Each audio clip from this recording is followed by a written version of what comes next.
Pocket FM. To unlock all the episodes, click the link in bio. Tell Mr. Wilson I'd like to see him. Now. Who is here to see Mr. Wilson? Asked a voice from behind them. Ah, so it's you. What are you doing here? Still trying to sell properties? Maybe you're trying to sell your own property. Here's a bit on the smaller side. Do you think my boss would like that? You are a fool. Mr. Cole, I agree. Do you want me to call the security? Robert was in no mood to waste any more words on Fraser. He impatiently waved his hand. All of you, stop. Shouted a stern voice from nearby. Mr. Wilson, what are you doing here? Can I help you with anything? Why are you still standing there? Fraser, get lost. You get lost. You are the ones who should get lost. You fools. You bunch of idiots. Do you know who he is? Mr. Wilson, I presume. I hope that you are available to meet me tomorrow at 9 o'clock in the morning at the sales department of the Philly Group to personally buy from me 100 properties. No problem, Mr. McMore. I'll be there on time. Well, now, Mr. Cole, I am an honorable man, but I don't think it's necessary for you to kneel down. After all, your mouth is too dirty and smelly. He mumbled something incoherent about cooking dinner and hurried out. Why would someone of his power need to go home and cook something? How many times have I told you, knock on the door before you come in? How hard is that to remember? My wife, can you stop reminding me of the rules? He asked, smiling bitterly. He had anticipated the scolding, but it had still hurt. Natalia Laples, the business director of the real estate group, glared at her husband. You know, because I'm your wife, I tried to cut you some slack. You've been working here for 3 months now, and I tried to get your name out there. How many properties have you sold? Nothing. You haven't brought in even a single customer. What have you been doing? Sitting around like you're still at home? With the current housing market situation, even a fool would be better than you. Hearing the volume of his wife's scolding, Fraser immediately closed the door behind him. At the very least, he couldn't let others hear the embarrassing firing he was a victim of. Why do you even bother shutting the door?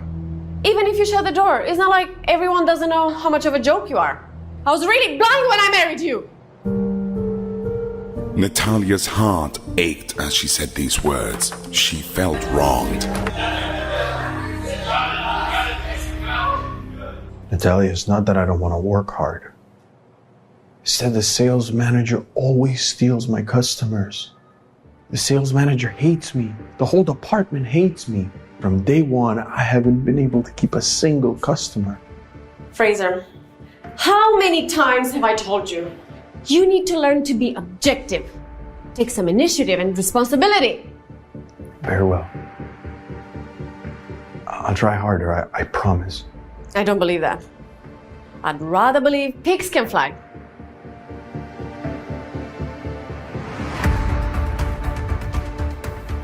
Look, I'll try to help you out again. I've talked to these 2 clients. You just need to contact them. Fraser felt a burst of embarrassment, but he was also touched. His wife always had a sharp tongue, but a soft heart. After taking the piece of paper, he dejectedly left her office.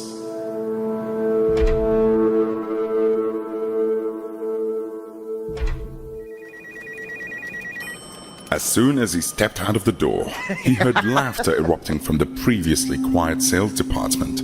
A salesperson, Tarzan Linster, quickly grabbed a cloth and passed it to Fraser.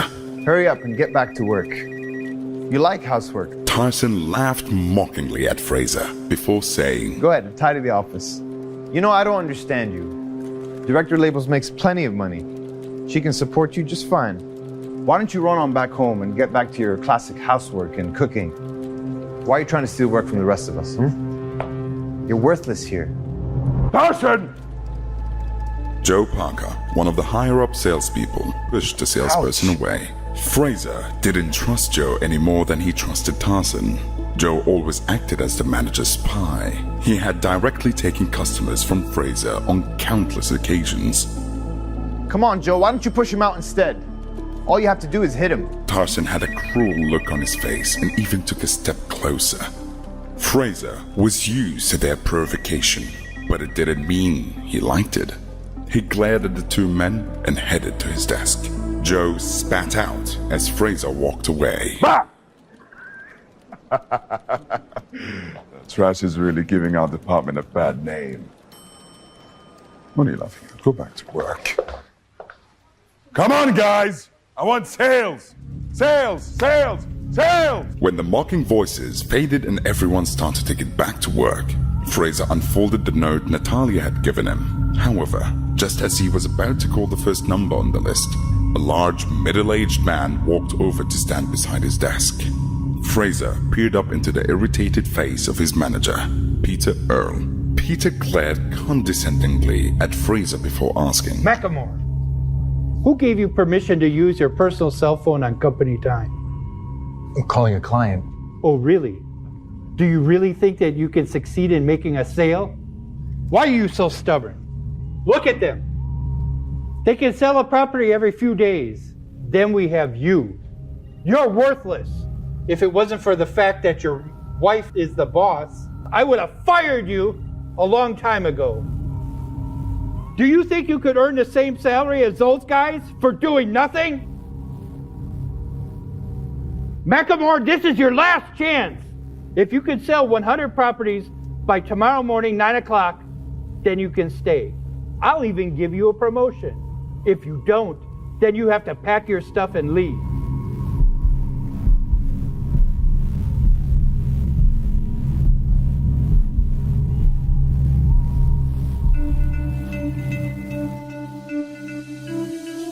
A murmur went through the sales department as everyone heard the almost impossible task on Fraser's hands. Although the employees knew that Peter was determined to get rid of Fraser, they never expected him to be so ruthless by demanding the young man to sell 100 properties in less than 24 hours. The most that the department had ever sold was a combined effort among the entire staff to sell 89 properties in 2 weeks. Selling 100 in a day was an unrealistic goal. News of the challenge quickly spread through the entire building. Soon after, Natalia also heard the news and rushed out of her office. Although she knew that Peter was deliberately making things difficult for Fraser, and she didn't like it, she still greeted her sales manager with a forced smile. Mr. Earle, don't you think you're being a little impractical? She asked. Do you think those numbers are actually... Don't say anything. Peter interrupted Natalia coldly. Director Laples, it was because of this idiot that our sales department became the laughingstock of the Philly Group, and even the entire San Clemente real estate industry. Therefore, I have a responsibility to my team that can't be avoided. Peter stood up straight and announced, By 9 o'clock tomorrow morning, if your useless husband can't sell 100 properties, then he'll be kicked out, and you'll be dragged out along with him. Looking at Peter's malicious smile, Fraser had the urge to punch the man in his smug face. But when he saw Natalia's unsteady feet, he rushed forward to support her. You all right? He asked softly. Natalia was still in a daze. She had come to the company soon after graduating from college and had worked hard to reach her current position. Now, in the blink of an eye, it could all be lost because of the ultimatum to her husband. Have all these years of hard work just gone down the drain? She wondered. If I lose my job over this, how will we support ourselves? Will I have to rely on my useless husband? This joke was quickly becoming not funny at all. The more Natalia thought about it, the angrier she got. She almost slapped Fraser. Everything is going wrong because of you! Oh, Natalia. What's wrong? You angry again? Asked a voice from afar. When Fraser turned and saw the young man, his expression darkened. He was dressed extravagantly. Even the sunglasses he wore were worth hundreds of dollars. He was Moss Ferlin, a junior executive of the Philly Group. During Fraser's 3 months in his new position, he had seen Moss harass his wife countless times. It was a good thing that Natalia had some keen observation skills and could defend herself. Every time Moss tried to pester her, she was able to avoid his moves with great ingenuity and rationality. Regardless, it was annoying, and now that he had appeared at this awkward moment, Fraser had a bad feeling. Dr. Naples, what's going on? Moss asked in a strange tone. Before Natalia could respond, Peter stepped up and immediately explained the situation. Moss nodded and agreed, but paused thoughtfully before asking. But Mr. Earl, aren't you being a little too heartless? Especially involving our lovely director, Naples, in your threat? Moss thought about it for a while and came to a conclusion, saying, See, how about this? Let me take care of this little situation for now. Let's tell you. So you worked really hard to get where you are with the company. And I appreciate your hard work. You should understand this without me even saying anything. So you have dinner with me tomorrow evening. We're going to discuss how we're going to proceed. Perhaps I can think of a way for you to get a promotion. I think it's supposed to be cold tomorrow. So be sure to bring your stuffings. Fraser wasn't stupid either. He naturally understood the hidden meaning behind the junior executive's words. Do you think I don't exist? He could let a lot of things slide, but when it came to his wife and her dignity, there was no way he could tolerate such a behavior. Fraser was about to explode. Stop it, Fraser. Don't you think you've caused me enough trouble already? She turned away before anyone could see the embarrassment on her face. She was confused and didn't know what to do. Glancing at Fraser again, Moss grinned. He leaned over and whispered, Might as well tell you.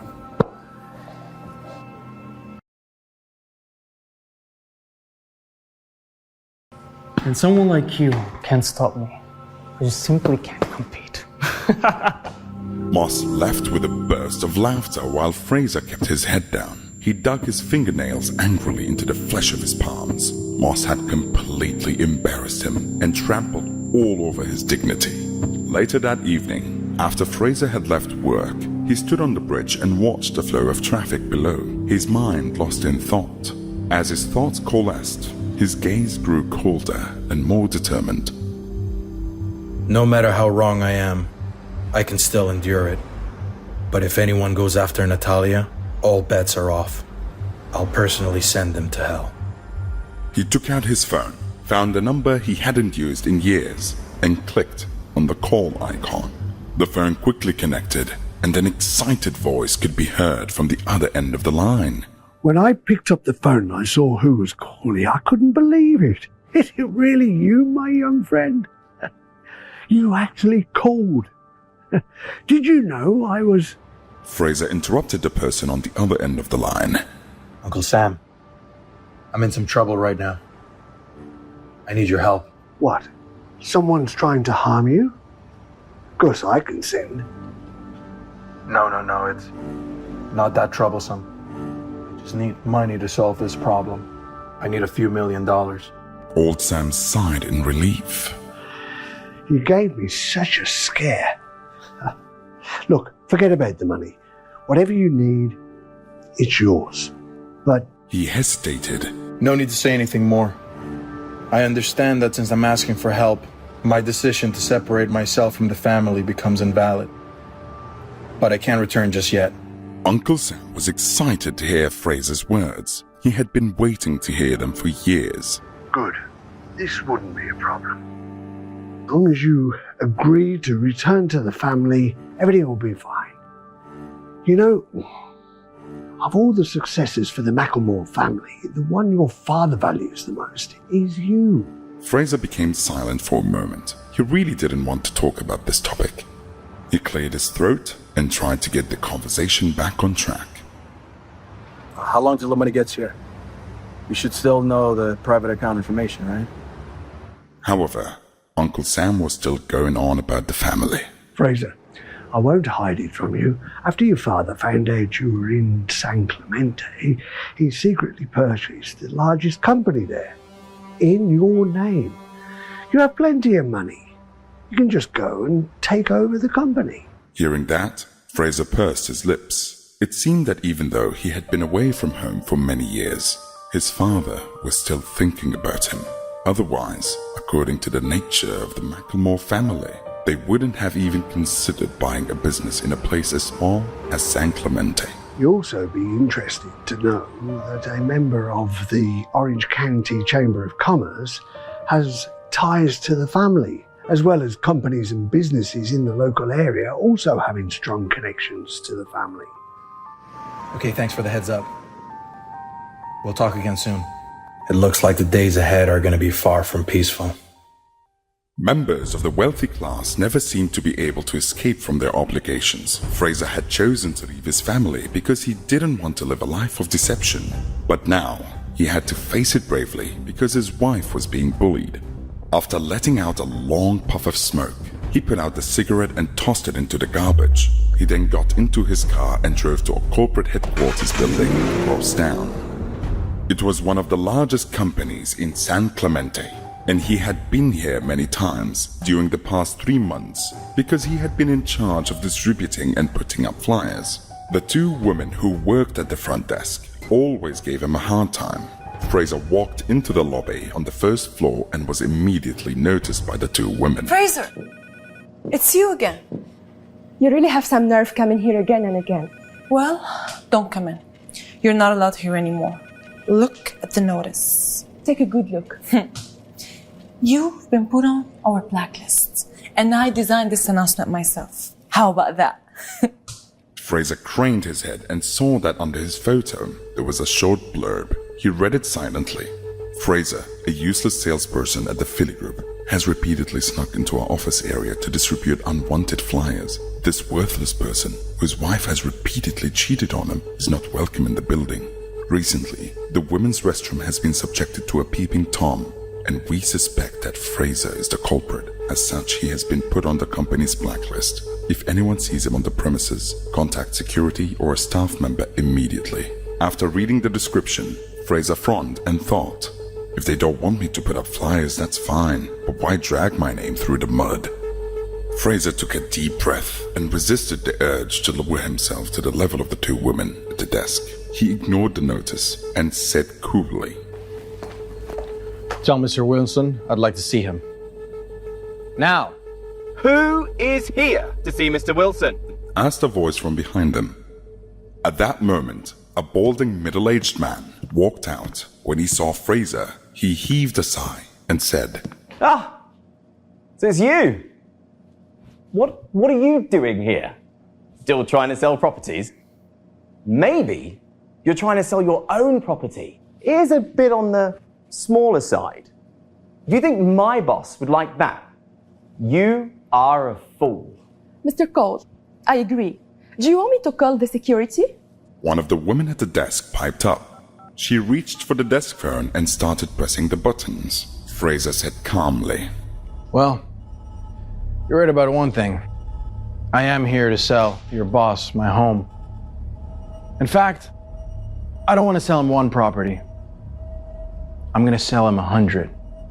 With that, Fraser took out his cell phone and directly called Henry Wilson, the corporation's president. His tone was full of arrogance as he ordered Henry to meet him in the lobby on the first floor within 3 minutes. You want to sell the boss 100 properties. I'll tell you what, if you're successful in selling your properties to Mr. Wilson, I will kneel down in front of everybody here. Robert was overjoyed at the foolishness of the young man. As soon as he said that, security guards rushed in. Robert was in no mood to waste any more words on Fraser. He impatiently waved his hand. Not you again. One of the guards cried as he recognized Fraser.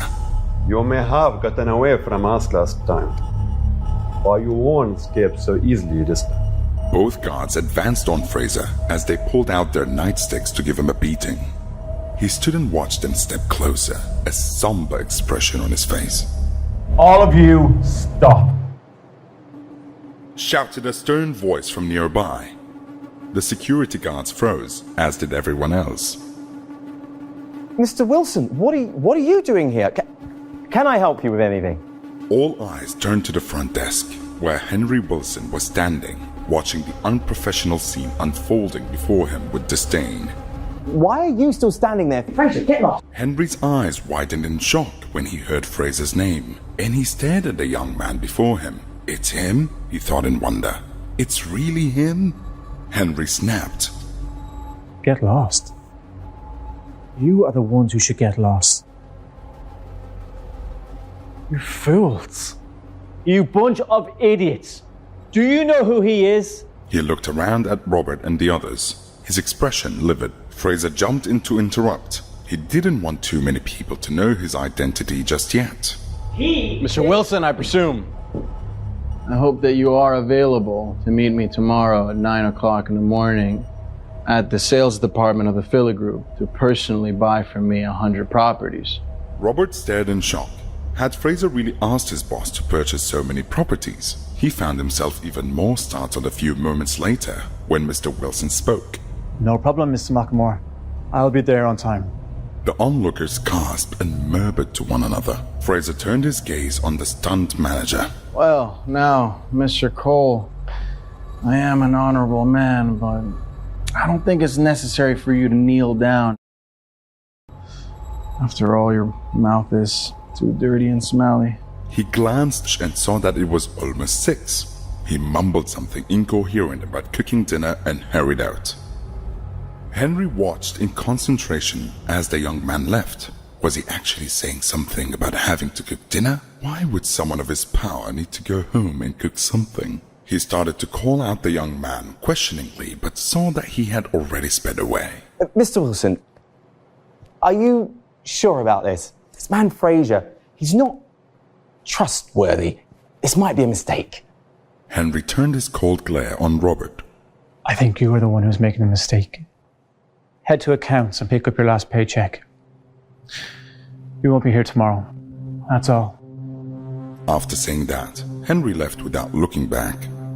Robert watched the president of the company walk away from him. He just fired me, Robert thought in a sullen state. His face paled as he looked around at the 2 women at the desk. They stared back at him. One of them quickly tore down the blacklist. The remaining fear in their hearts had yet to disappear. Both women were thinking the same thing. Who exactly is that guy? Fraser. The moment Fraser entered the house, Natalia's family was on his case. Can you see what time it is? Are you deliberately making your family starve? Asked James, Natalia's older brother and Fraser's brother-in-law. Dorothy, Natalia's mother, who was busy in the kitchen, stuck her head out and said, You're worthless. You think you're too good to cook for us now? Are you too good for this family? Mom, I went out for work. What? Natalia cried, walking in through the door right behind him. It seemed like she had been crying. You alright? He asked. What? She snapped. Before he could say anything, she stormed off to the bedroom and slammed the door. Fraser quickly finished preparing the meal before going and checking on her. He knocked and then pushed the door open. However, he found that Natalia had her head down as she was going through her stocking drawer, recalling Moss's words from earlier that day. So be sure to bring your stock. Fraser was instantly angered. Natalia! He shouted. What are you trying to do? Are you really going to humiliate me by accepting Moss's offer?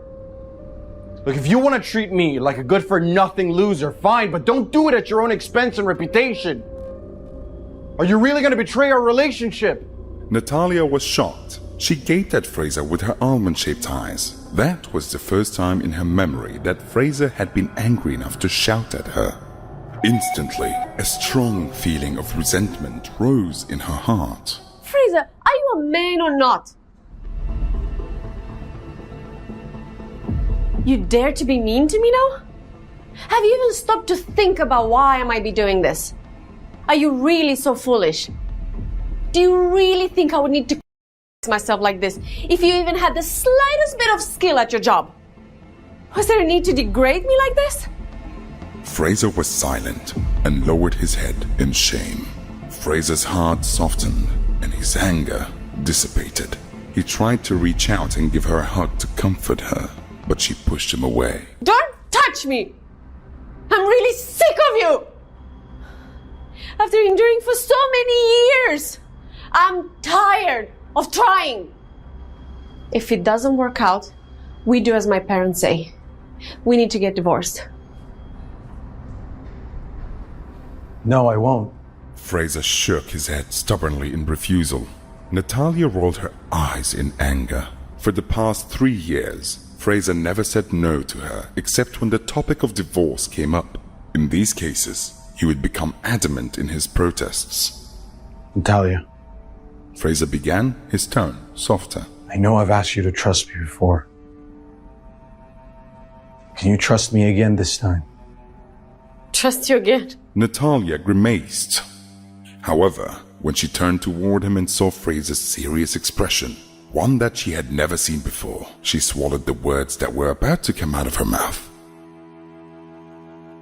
She didn't know if it was an illusion or not, but his demeanor gave her a sense of reliability and control. Natalia, do you still remember the promise that I made to you? The promise that no matter what happens, I won't let you get hurt. Please trust me again. I have a surprise planned for tomorrow. Whatever you have planned, don't try it. There's no way you'll be able to sell 100 properties. It's impossible. Don't make empty promises. Look, I'm not cheap or foolish. Even if I do meet with Moss tomorrow, I won't let things go too far. With that, Natalia left the room to eat dinner with the family. She's being naive, he thought. If she has dinner with Moss tomorrow, it will be like sending a lamb into a lion's den. I'm sure Moss has 100 ways to try to...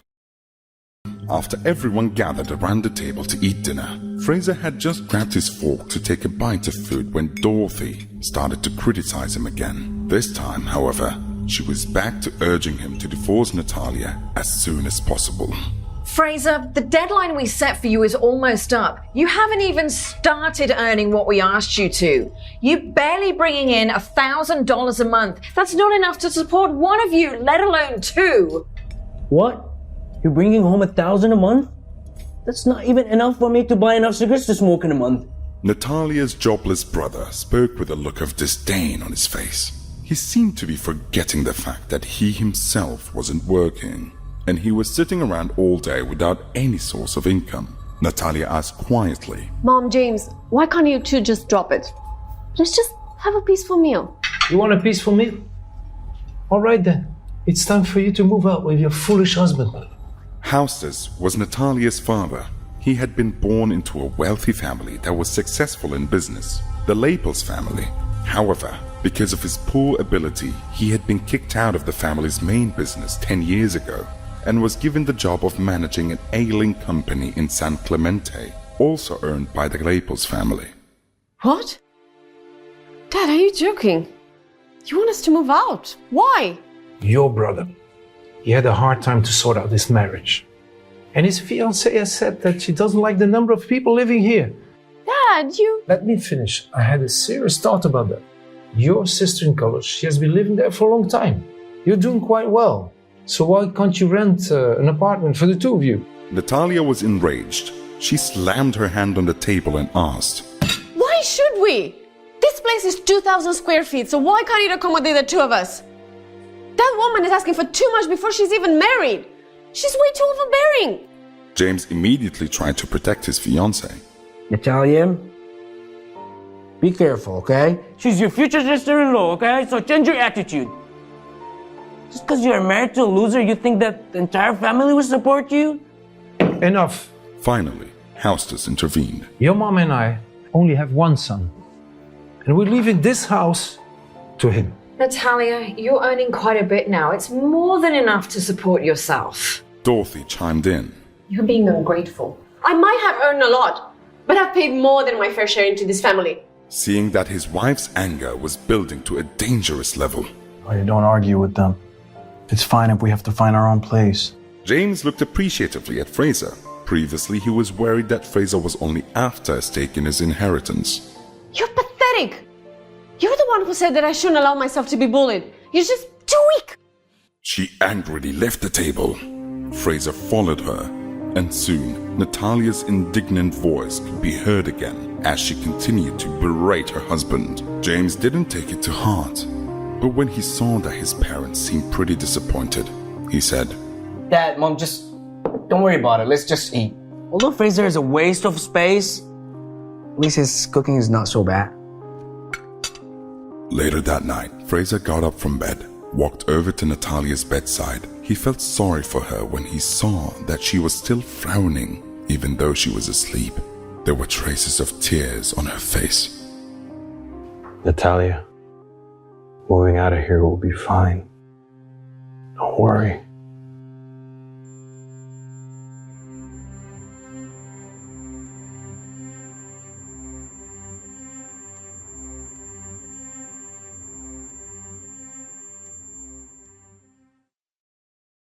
Hey guys, Fraser here. Listen to the full episode of Unraveling the Son-in-Law exclusively on Pocket FM app. Click the link in description to install the app now.